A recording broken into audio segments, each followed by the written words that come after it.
Good evening, everybody, and welcome to Pop Go the Writers. Hello, Jim. Is this live or Yeah. is it Memorex? No, Ed's already here, so we're okay.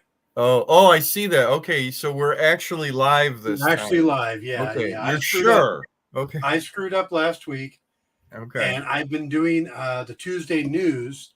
I pre-record that so they can run it, and went in and did the routine to do the news instead of Pop Go the Writers, and ended up just recording it instead of it. So it's like, oh, wait.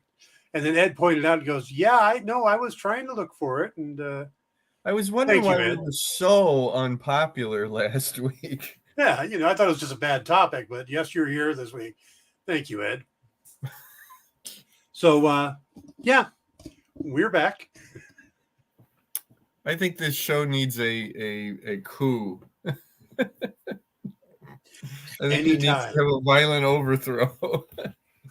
Any time. The coup would be me handing the keys to whoever walked in. Here you go. Oh, wow. Okay. All right. Well, I take that as an indictment. Jeez. Okay. There is no point in my life that I ever said I knew what I was doing. Okay. I don't remember that ever happening before, but it's okay. We got out there somehow. Yeah, no, I was able to run it. So okay. A little late, but better late than ever, right? Yes, that's. And it was a good discussion too. We went long. I know, right? It was really good, which is such a contrast to this one being live because I don't know what the hell we're going to talk about. I have a question for you. Yes. Do you do did you used to do shows? Do you do, shows like where you're at a table and you sell books and sign books there? Okay. I haven't done any since the pandemic, but yeah, I used to go and set up. Okay. I had a backdrop, had my own table. Wow. Because I wondered, like, if you didn't, I would like, how did your legion of fans ever get to see you, So, okay, good. That's good to know. They both used to just swing by the house. Yeah, right. I knew you were going to say the Legion of Two. I'm just, it's heavily on my mind because I literally just unpacked from a show yesterday and I'm already starting to pack for the next show, which is in exactly 1 month. No, I have a specifically set aside hard-sided rolling suitcase that I use for conventions, and I've got my shit all set up for it. Okay, good. And eventually I'll go back, but I just haven't yet, mainly because of the health stuff with my legs. Yeah, sure. But sure, I'm hoping to get back out to a convention within the next year. Yeah, maybe there'll be a grassroots movement, to get you, to appear again in public. Yeah. Well, I'd be happy to put a table out front yard and people can swing by if they want. But I think we should get some place to organize a debate, an onstage debate between the two of us. It can't be any worse than the other ones that happen. I did one.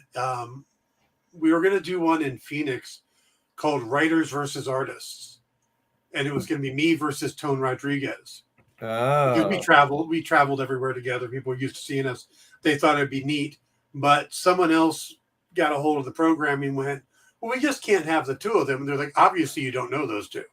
Yeah, what? Because we could have ate up an hour easily, and gone on. But they ended up adding Mike Bullock and Carl Kessel to the panel. Oh, okay. I know Mike. I mean, I know who Carl is, but I don't know him. But I actually know Mike. Yeah. So it was a fun panel, but it's a yeah.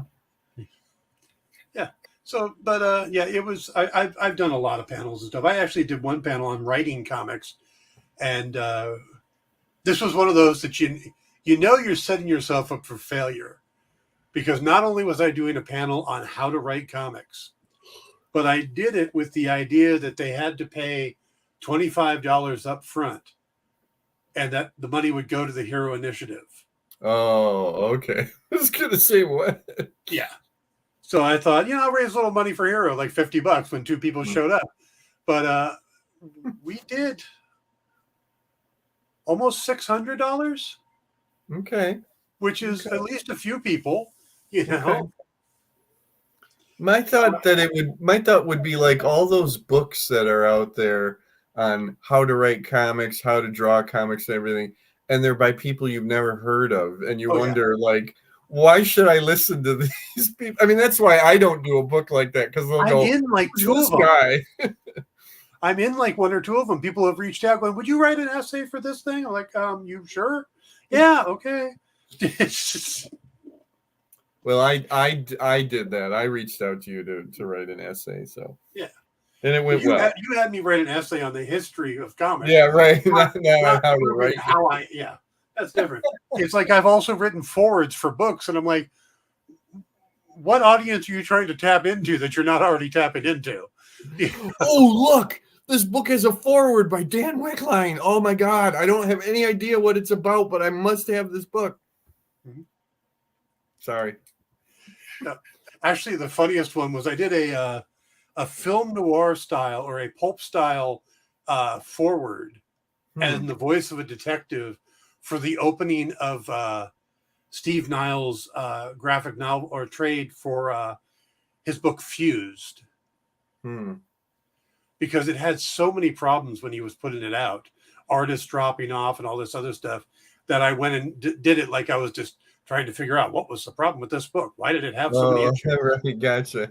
So, That's fun. Ed would like to know, have you watched The Batman yet? He's watched WandaVision. No, He's done his side of it. I know. I'll be honest. I totally forgot that I was supposed to do that. You see what that means to me right here. Hang on, I'm gonna get a piece of paper. And I'm gonna write myself a letter. No, I'm gonna write myself a note.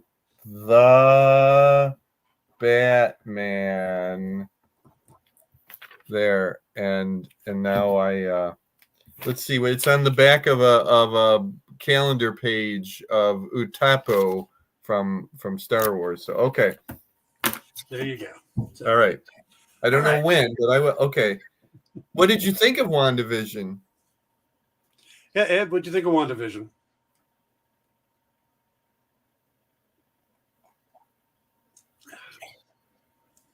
Where should I go next? Falcon and Winter Soldier? It is the one that makes sense story-wise. I mean, not story-wise, but chronologically. But most of them you can watch in any order. But Falcon and Winter Soldier is a lot more action-packed. It's a lot more like it's more down to earth. Yeah. It's more like Captain America Winter Soldier.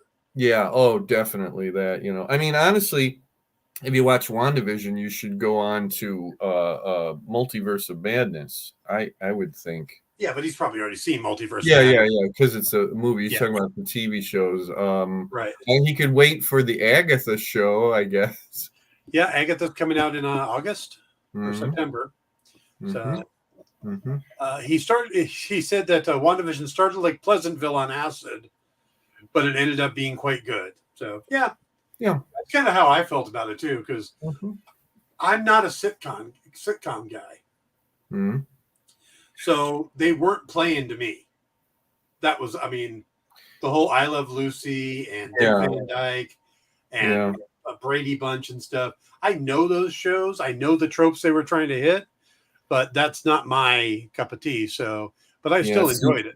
They were playing to me because I grew up watching all those sitcoms, current sitcoms and whatever was on, reruns were on TV. I mean, it's funny, like most of my summer breaks from school were sitting at home watching old sitcoms on TV, which is really sad, but it's like kids today. They know I Love Lucy and they know Brady Bunch and stuff like that, but they don't know Family Affair. They don't know My Three Sons. Right. They don't know Nanny and the Professor, which is a real shame. Or the second Lucy show. Yeah, that's the one that was always on when I was, in the 70s. They were always showing repeats of the Lucy show. Yeah. Where she had a job and her own house. It's like, what happened to Ricky? Nobody talked about it. Well, it's Nobody funny because talks about it. she is divorced in that show, but they don't say anything about her, Yeah. like her husband. Yeah. Yeah. So, all right, we got a couple topics we can hit tonight. I thought the first one we should hit is the one that's got a lot of buzz going right now. Okay. Jim Lee. First thing, Jim Lee is probably my favorite artist. Oh, Jim Lee. I'm like, Jim Lee? What? Yeah. Okay, Jim Lee. Okay, yeah. Probably my favorite artist. I am a huge fan of his work. I love the Hush series he did with Jeff Loeb. I own an actual page of it. I used to own a page from Forever Tomorrow he did on the Superman book. Just really am impressed. I've got to meet him a few times, got to play poker with him a couple times. Wow. He owes me $10. But he put out the notification went out that he is doing commissions. Now, he's very busy, so I'm assuming he's not going to do a lot of commissions. But he is willing to do doing any at all. Does he need the money? I mean, I could send him a couple bucks. I don't think he needs the money. I think that there might be a hole in his schedule, and he put an enormous fee on it. But if you look at what his pages are going for and what his commissions are going for, they're huge. I mean, he does a commission for somebody, they resell it for like $8,000. So he said he would do an 11 by 17, and depending on the number of people on in the background, it was going to be about $20,000. And you know what? Good for him. That's my attitude. Yeah, I mean, yeah, if you can get it, then go for it. I mean, it might be a case where, hey, I'm going to set such a high price on this that there's only going to be 2 people who will take it, and then I'll pocket $40,000. Right. And there are probably some big name people out there who would love to have a piece by Jim Lee. Yeah, sure. That have the money to do that. Yeah, sure. But if Jim put it at $500, you know how many requests he would get? Yeah, right. It would be impossible. So what are you going to have him draw? Me a house, because they'll have to sell this one to do it. This entire thing with "I'm the biggest Jim Lee fan ever," but I'm a huge Jim Lee fan. Pop for. I applaud him for trying to get what he's worth, setting his price, and I hope he gets it. Yeah. I hope the drummer from System of a Down does it. I mean, he's already drawn a drum for him. The System of the Down drummer I think it's a System of the Down drummer, has an entire drum kit where each part of the drum kit is drawn on by a different comic artist. Wow. And Jim Lee did one of the drums. Wow. Dan, let me ask you this. Would he be the living comic book artist who's able to pull that much for a single piece of art?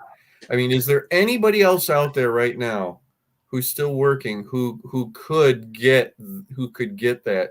Or I mean, because we're basically saying Jim Lee is the top now. Jim, a commission from Jim Lee is the top. Yes. Okay. Because I think the only people that might be on that arc with him right now, their skills have deteriorated. I knew you were going to say that. I wonder what before he was gone. I wonder what Neil Adams was getting. Yeah, Neil Adams would have been a good choice, but his skills had diminished too. Yeah, I mean, like a fully rendered grayscale page done by Bernie Wrightson. What would that have gone for? If you were able to commission one? I mean, Bernie was brilliant. Yeah. But so a lot of people are kind of getting upset at Jim, and I'm like, no, I wouldn't. Because there are other pages out there. There's other art out there. Yeah. And what's the basis for their argument? I mean, there ain't a lot of money. That's all they're saying is that's a lot of money. and that like not like part of it is not going to charity or whatever. It's literally just going to He him. doesn't So say it in the thing. I don't know what he's doing with it. yeah. Well, okay, but that's what I mean. It's not stated. Yeah. You know what I mean?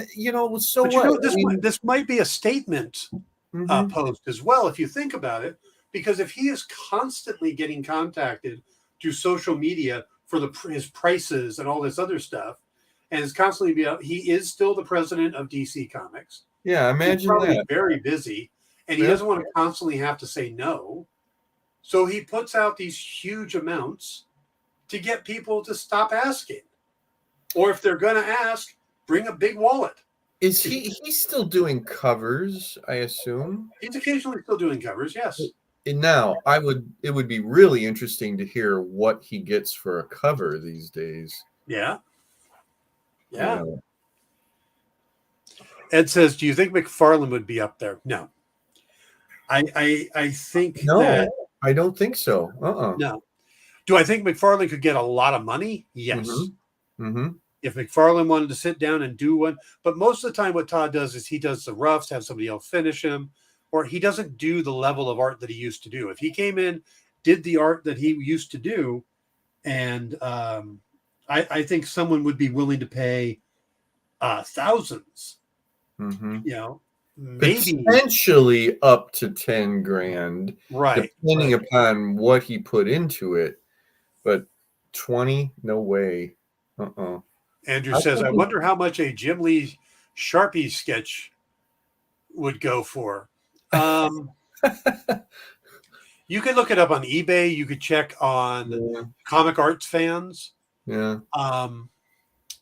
Yeah, I mean, I've got a page from Hush. It doesn't have Batman on it, but it's got Bruce Wayne and it's got Tommy Elliott.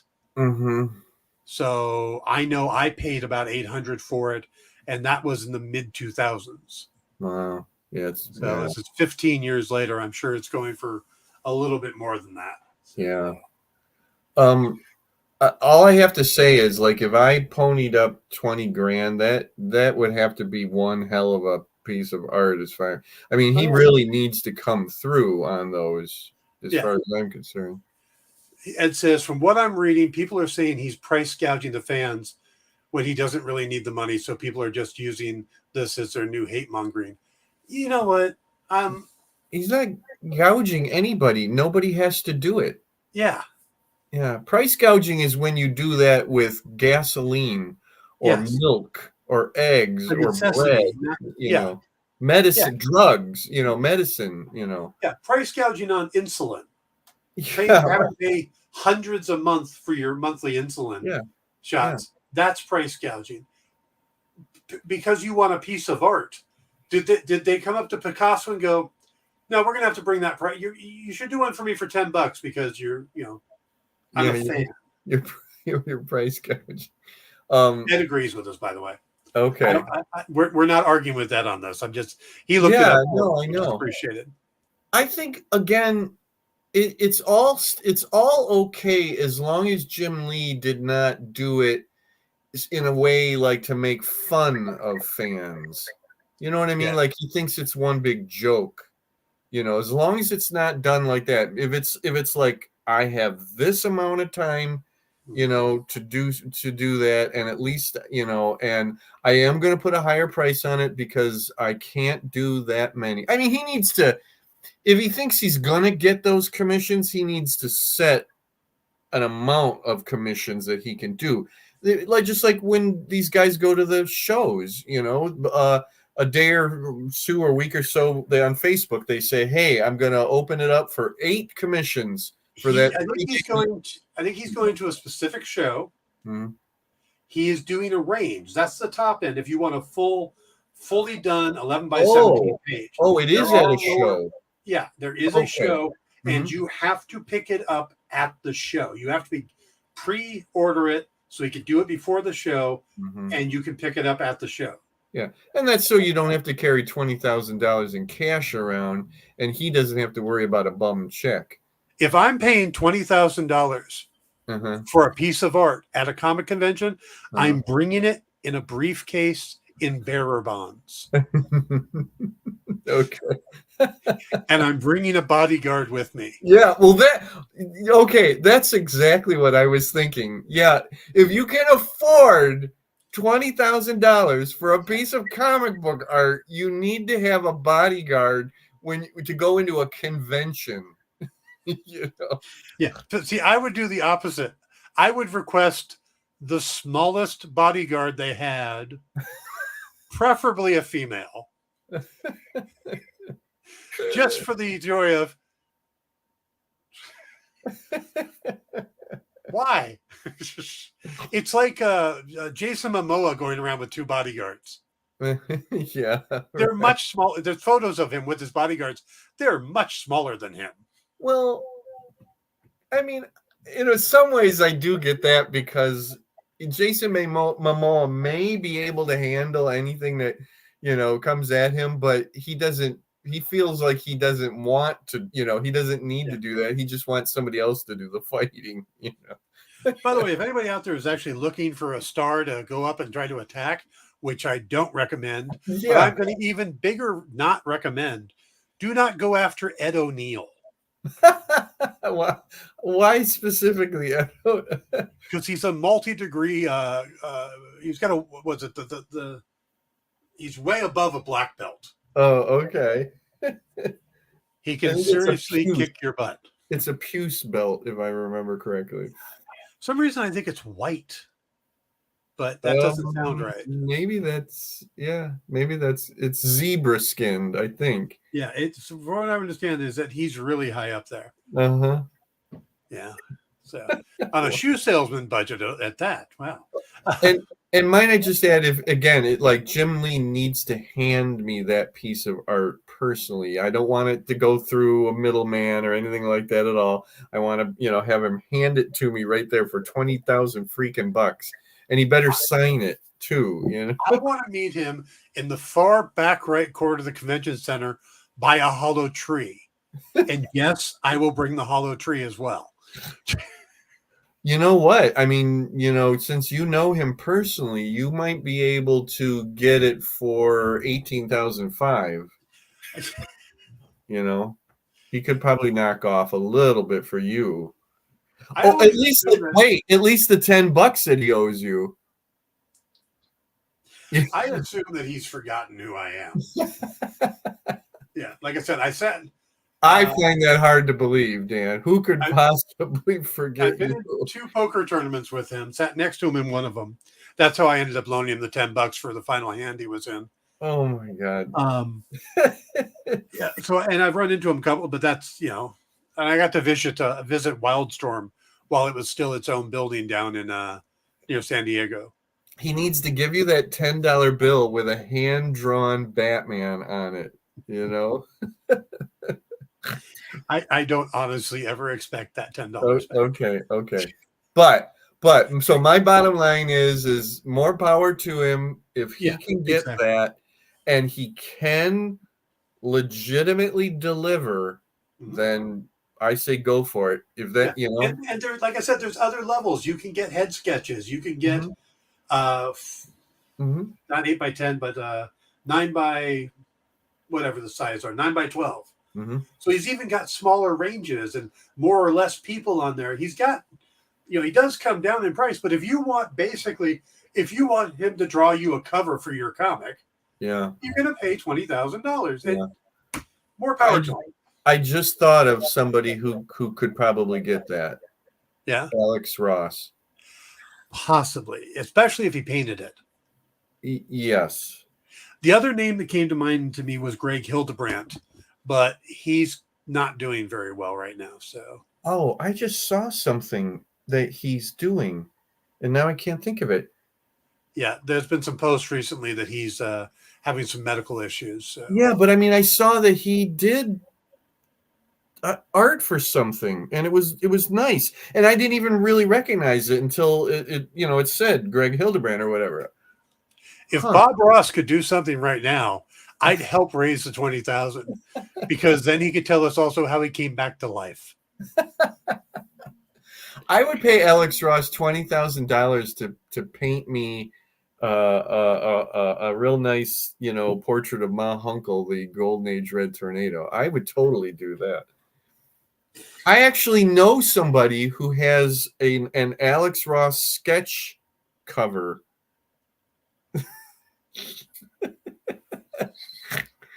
I don't. Let's not go into this. That one? Yeah. Yeah.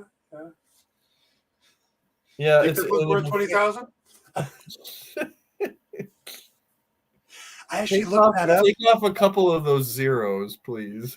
I actually looked that up. What the retail on it is? Mm, I'm only taking 1 0 off. okay. That's what the asking price was when they were sold, or the company that sells them. Okay. Yeah, it's like I don't think I'm going to get that if I sell it, but that's. I can tell you right now where you go to buy one. Okay, moving right along. Moving right on.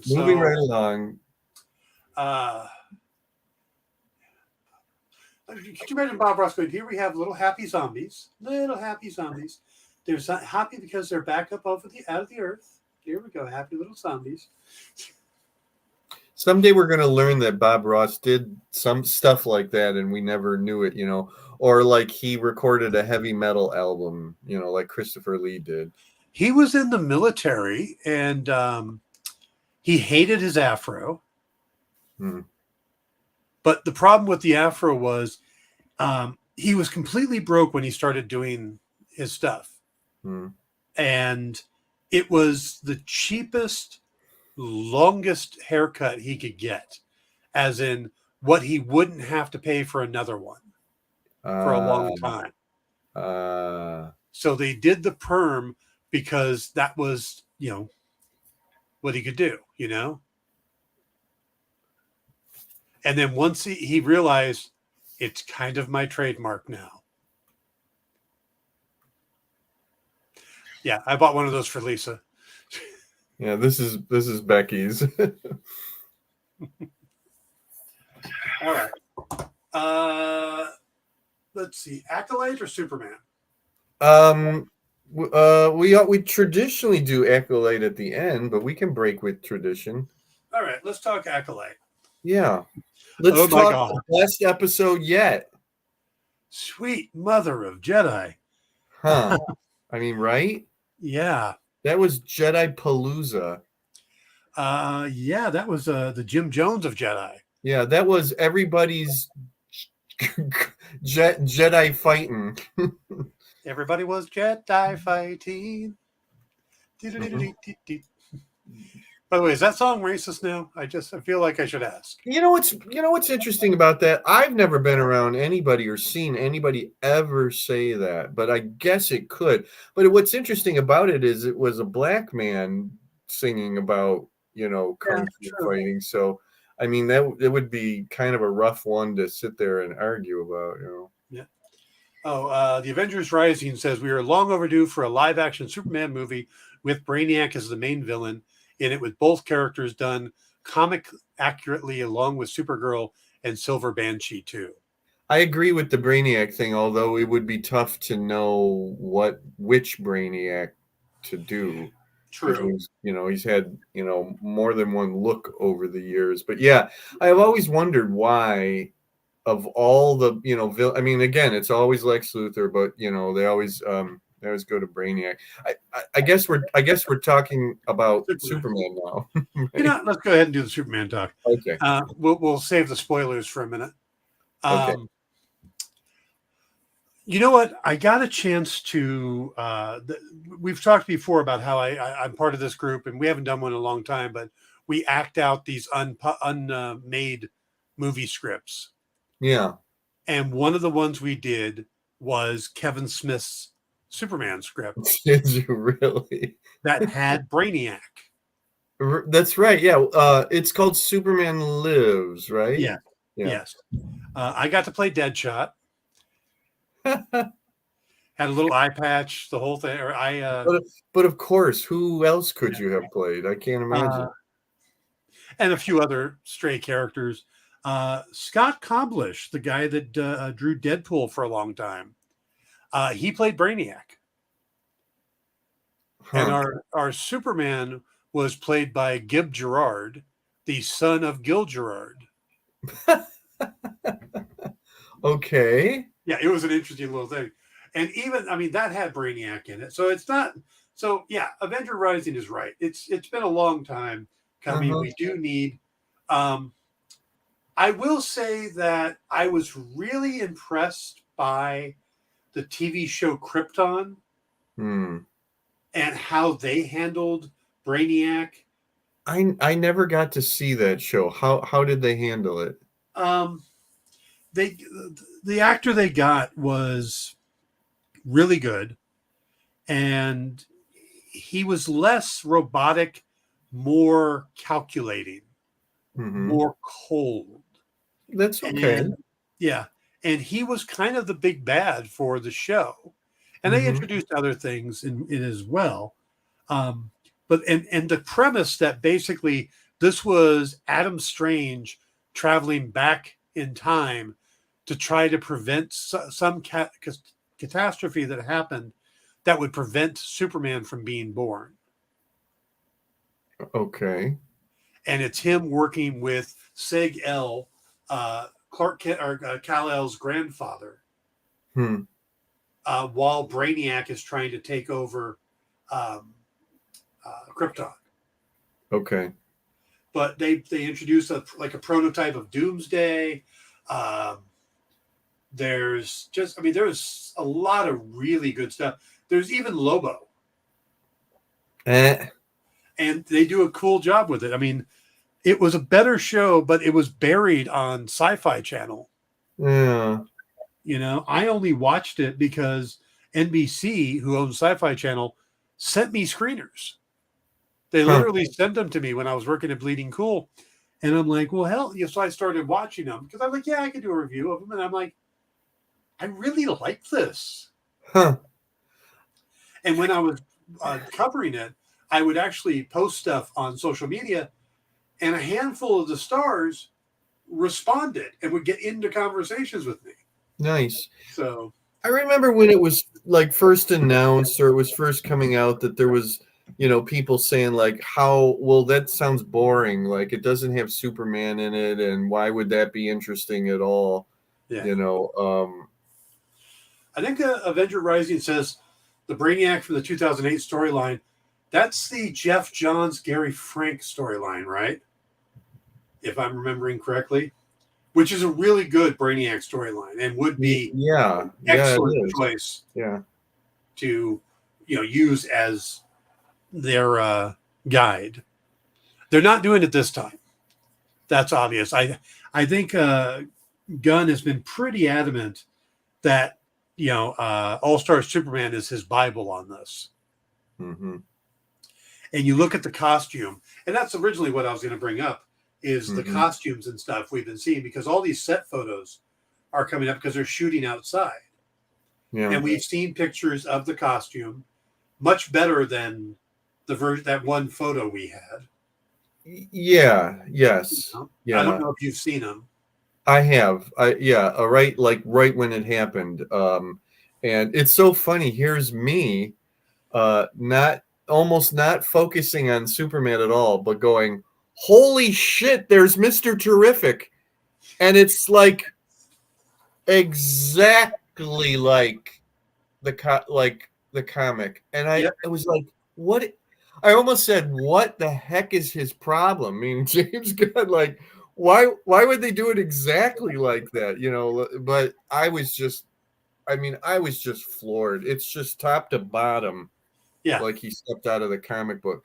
But there's the one shot that almost could be like a real publicity photo where the two of them are standing shoulder to shoulder and they're looking up at a building, and it's from behind, and it's like that looked really cool, and you could see the cape very clearly on Superman and with everybody. The logo on the cape. Yeah. Yep. Yeah. It blew my mind, and it actually gave me a little bit more hope. I've been relatively positive about it. I give, James Gunn has bought a lot of cred with me, but that was really, really amazing. Mhm. And because so now I'm saying, all right, trot out the others. Yeah. If this is this accurate, like, what do the other ones look like? What's Metamorpho going to look like? If they literally just sit there and took Mr. Terrific exactly, yeah, Yeah. But you can look at his Suicide Squad movie, and you can look at the costumes in there, and it's like the Polka Dot Man. mm-hmm. It was the Polka Dot Man. Yeah, Javelin is the one that always Javelin, cracks yeah. me up, yeah. The detachable kid. Mm-hmm. I mean, the costumes were all pretty damn accurate. So Yeah. I was really impressed by that. Also, there is an image of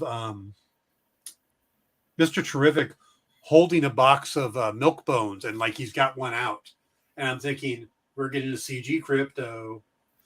Oh. Now I didn't see that particular photo. Oh, that's really There's funny. been rumors that there would be a CG Crypto in this. Okay. So, See, this is kind of what I hoped for. It's like we need to have a fairly joyous comic book movie. And I have hope that there will be something like that when we finally get Batman, that it will have a little joy somehow in it, or let it be a little goofy or campy or whatever. I mean, honestly, when Mr. Terrific walks on the screen, I mean, there'll be, to people who have no idea who that is or what that is. I mean, he's got fair play down the sleeves. It says Terrific. His name is Mr. Terrific. He's got like a mask that looks like a T. I can't wait to see the T spheres, buzzing all around him. That's, that's going to be the real key, like having the T spheres, I saw a video today of him with this device that he stood on that's supposed to make him fly.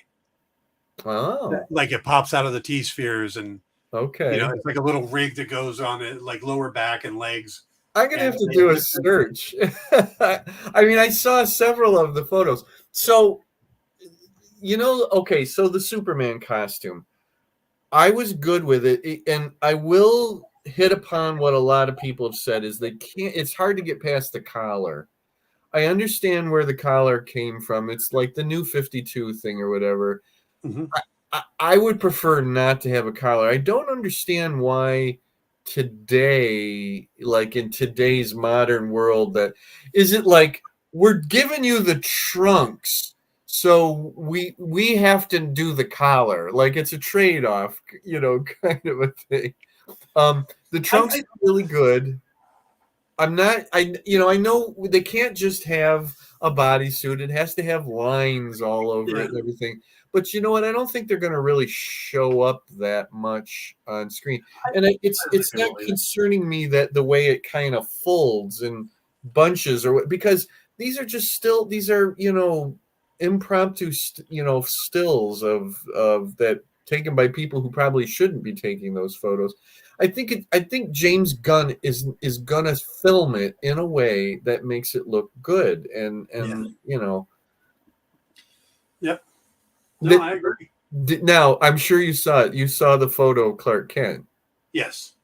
Okay. I honest reaction.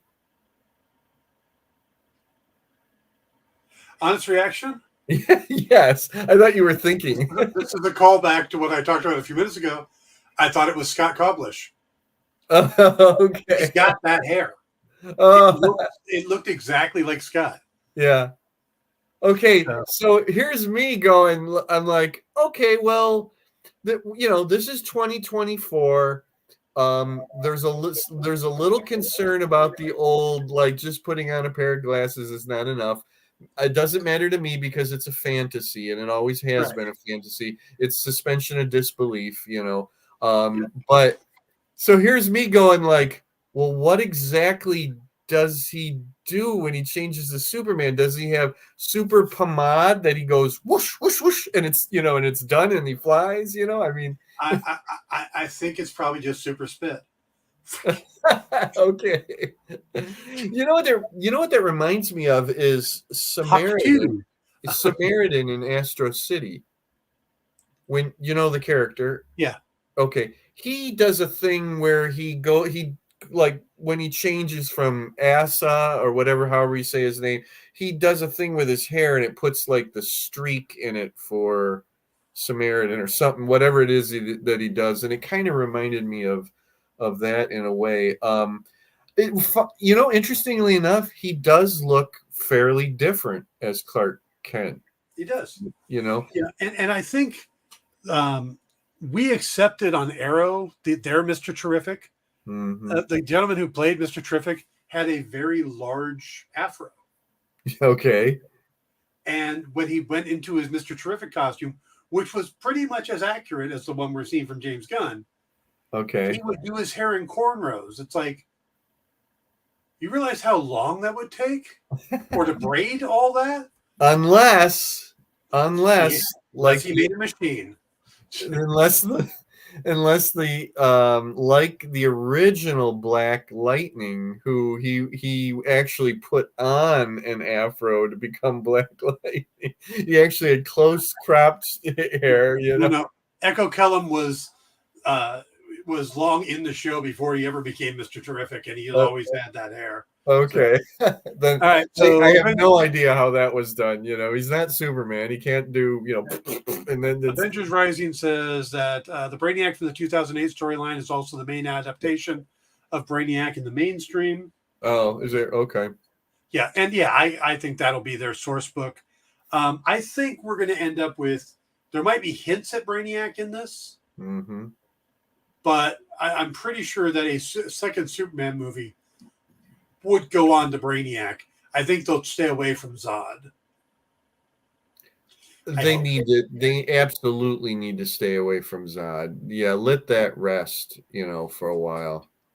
Now, Avengers Rising also says Gunn's Superman movie is rumored to rehash Superman 4, but possibly more comic accurate if Ultraman is in the movie deteriorates into Bizarro, which is the villain's origin story.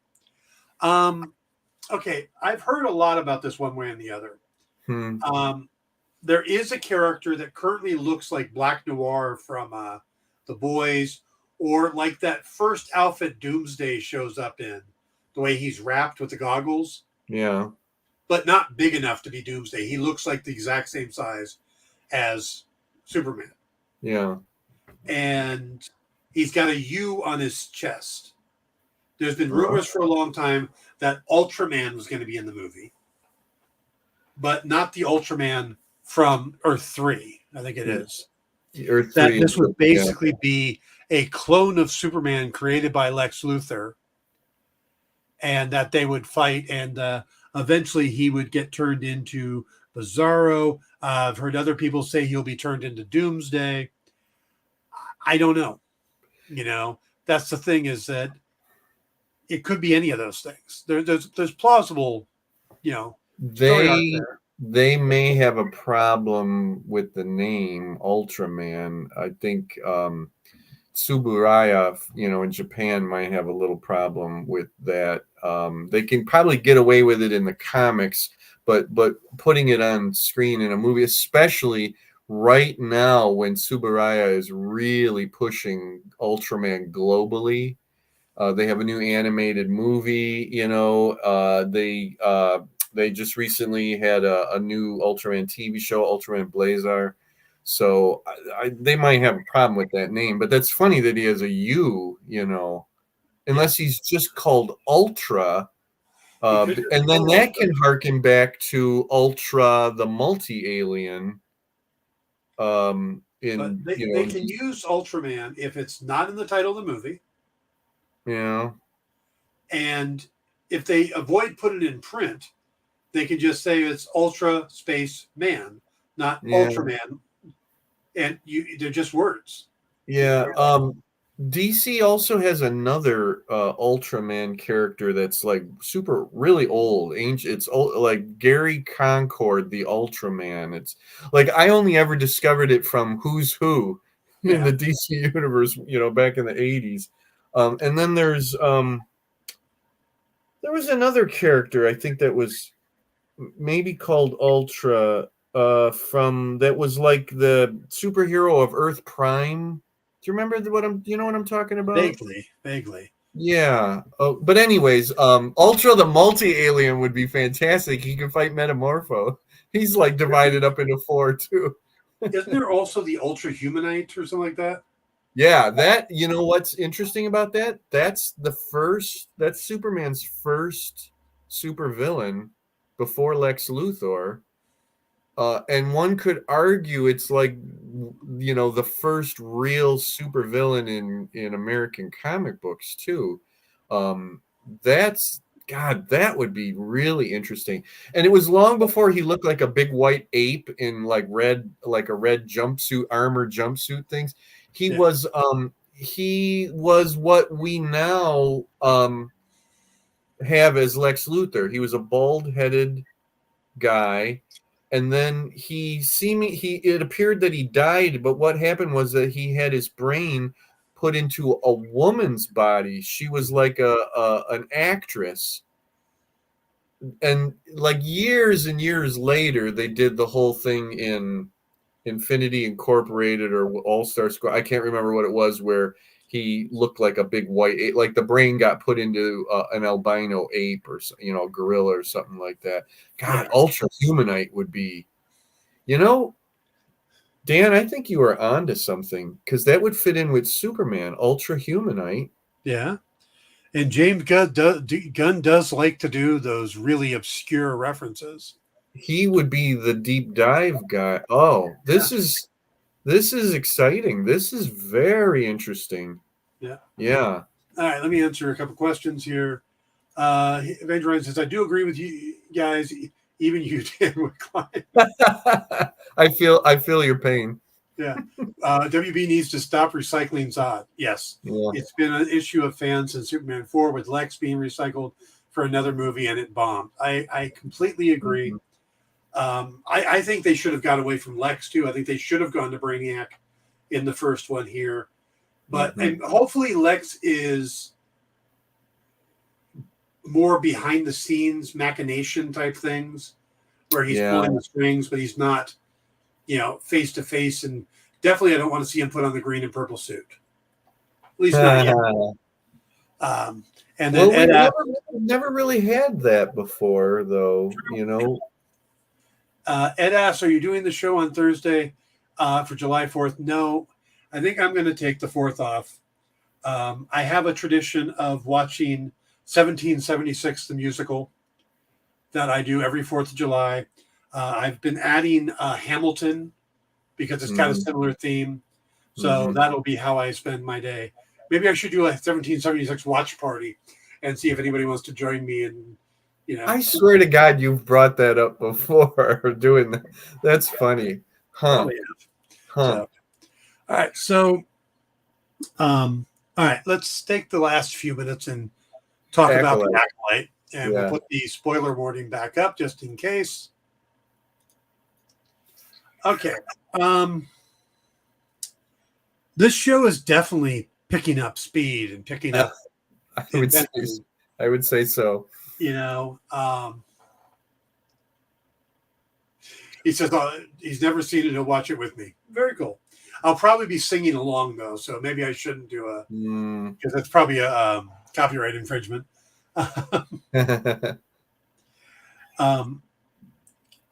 I'm still hoping there's a few things that they fix story-wise, plot-wise, but they definitely seem to be going in the right direction.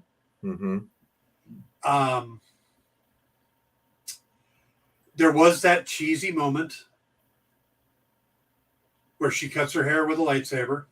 It's like, really? And I'm pretty sure both the people that Soul totally knows it's her. Yes, right. And the other guy. Yeah. Yeah, because he said, where is your sister? Not where is May?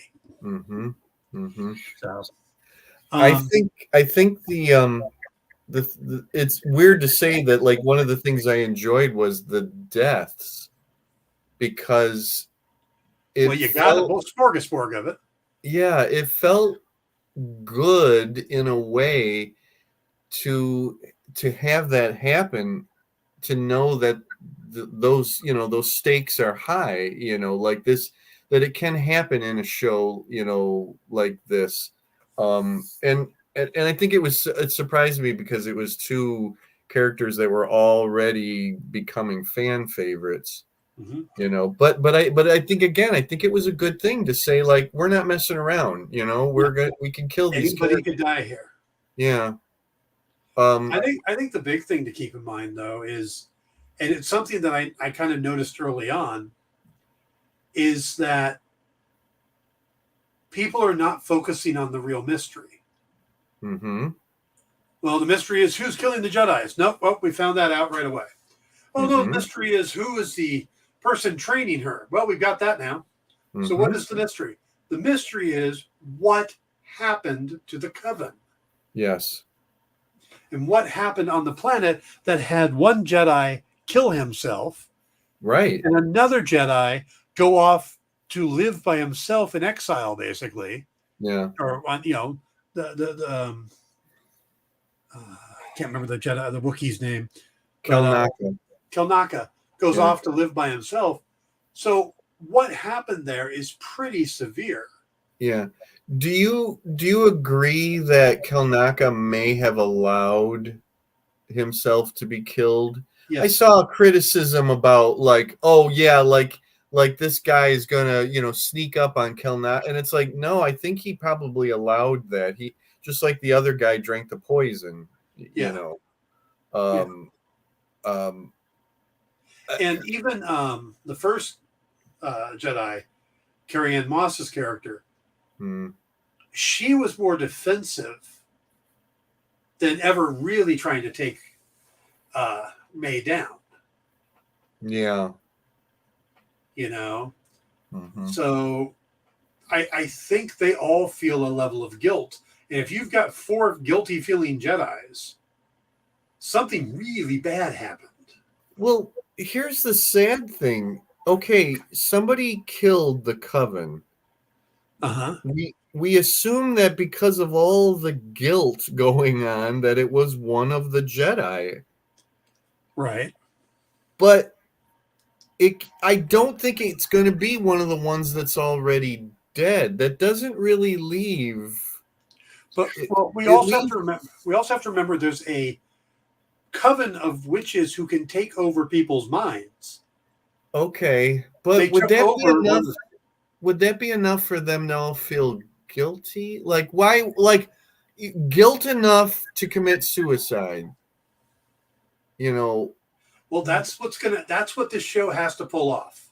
Okay. When this is done, whatever happened on that planet, and I knew the name of the planet until I wanted to say it. Whatever happened on that planet has to have been severe enough Mm-hmm. for these Jedi's to react that way. Yeah. Yeah. That's what I'm getting at. Now, if it was all that they were mind controlled, I could go along with that. That they feel bad that they that happened to them. I Yeah. guess. I mean, that's interesting because that would implicate Saul too, and that's the one guy that we really don't want to hear that Mhm. he did something like that. But I think it has to be. It has to be that. Do you feel like their mother is still alive? Not the main mother, but the second mother. We Oh, see, I we was thinking of saw the main mother. we saw the main mother was dead. We saw her body, Oh, did we? Okay, I'm sorry. but we never saw this the second mother. Okay. So, also, um, there's a clip from a previous trailer Mhm. that shows Kalnaka fighting the young Jedi, the one that killed himself, Oh, and we okay. haven't seen that. Okay. And it's pretty dramatic because it's Kalnaka leaping towards him. I've seen that shot. Yeah, I didn't realize that he was fighting that other guy. Okay. Yeah, So because that other guy was a Padawan at the time, right? yes, Yeah, Okay, he was Carrie Ann Moss's Padawan. that's right. That's right. Um, I should be better with names. I really should. yeah. I mean, I totally get you. It's like it's funny. I can remember Saul because that's an easy one. Yeah, And Kelnaka stuck in my head for some reason. I guess because it kind of sounds like Chewbacca. yeah, But yeah, the other ones it's like OSHA. I get that. That's yeah, because at my place of work we're under yeah, OSHA rules. yeah. That's nationwide.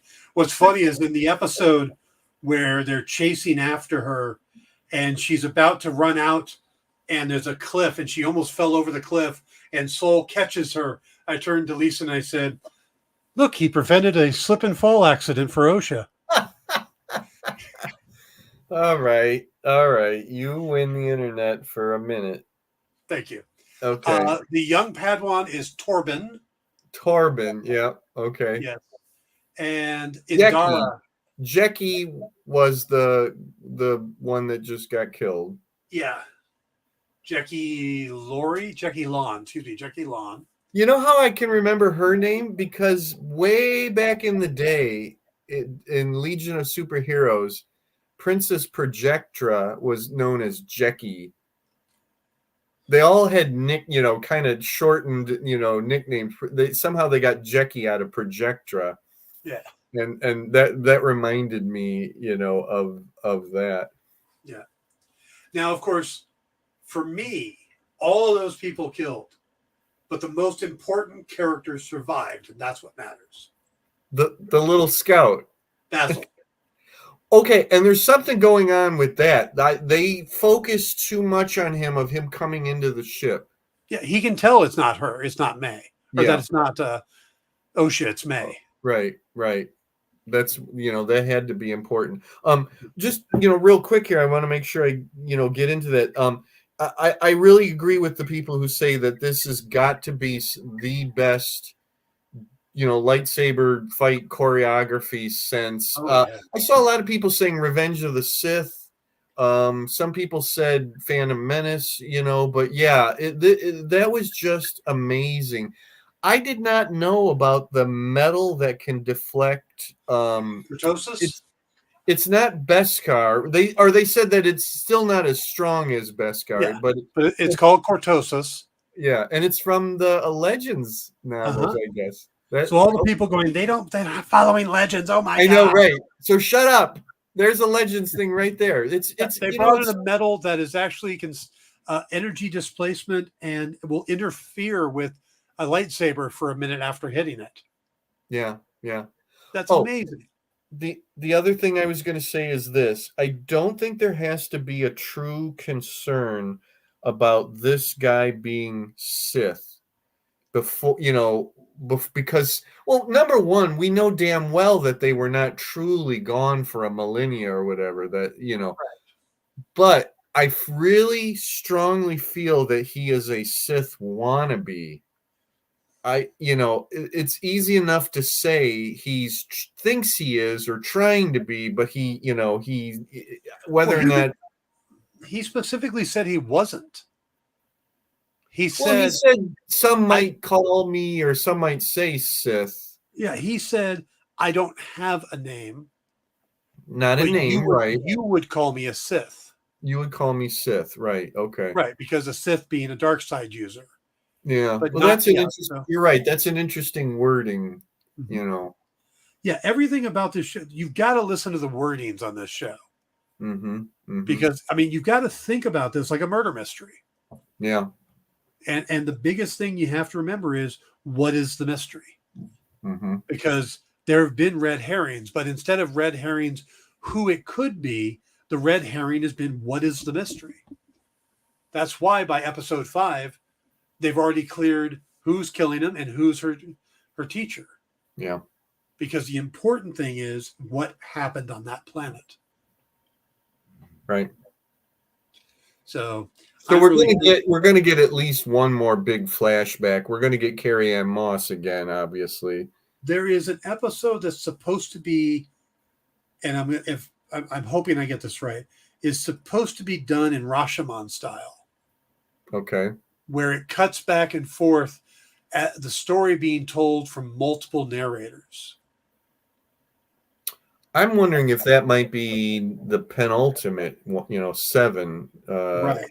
and then have the big wrap up in 8. Well, I'm all for it. I'm enjoying this show. I haven't had the problems that other people have, but those are all just created problems. They're not real problems. Yeah. I mean, a lot of the problems people had with the show had to do with the fact that there isn't a white guy leading it. Yeah. And I don't want to say stuff like that, but it's true. It's what people are having. That is the biggest cause of the complaints. But it was janky in the beginning. Some of it was very cliche. Oh my God, they're doing twins. Oh, it's the evil twin trope. What are we watching? General Hospital or Jedi Hospital? Jedi Hospital. But they kind of went, yes, we did that trope, and now it doesn't matter. Yes, we did this trope, and now it doesn't matter because we're getting to what's important. And that's it. So for me, it's definitely getting better, but it's really going to come down to, can they stick the landing? And a lot of Star Wars shows, the last, these TV shows and stuff, really rush, and Marvel too. They rush the landings.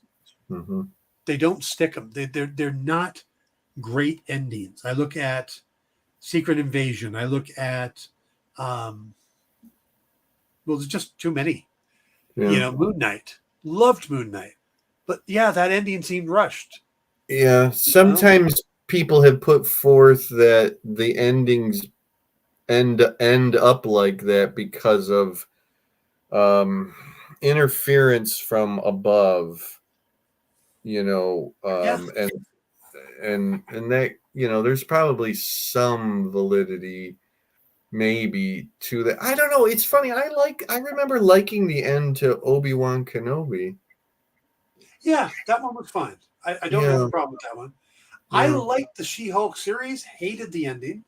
I know. But yeah, with Star Wars, it's, I think the only one that was good from start to finish, Star Wars wise, that didn't have any was Andor. Yeah. And that was completely different. I knew you were going to say that. Yeah. Yeah. I really liked Kenobi, though I had a real hard time with him putting the trench coat on and having the kid walk in the trench coat. Like, really? Listen, if that's the thing that you have the biggest problem with, then your problems. I wish I had your problems. I am the guy that will get caught up on the little things. I am. Okay. All right. But she was so cute. Come on. She absolutely was. And they could have come up with something better. Even a duffel bag. I mean, we're introducing the fact that suddenly the Empire has trench coats. They can't suddenly have a duffel bag. Han Solo had a trench coat in Return of the Jedi. He did. He had that leather duster. Yeah, yes, he did. Yes, but the Empire never wore one. You never saw one on Death Star.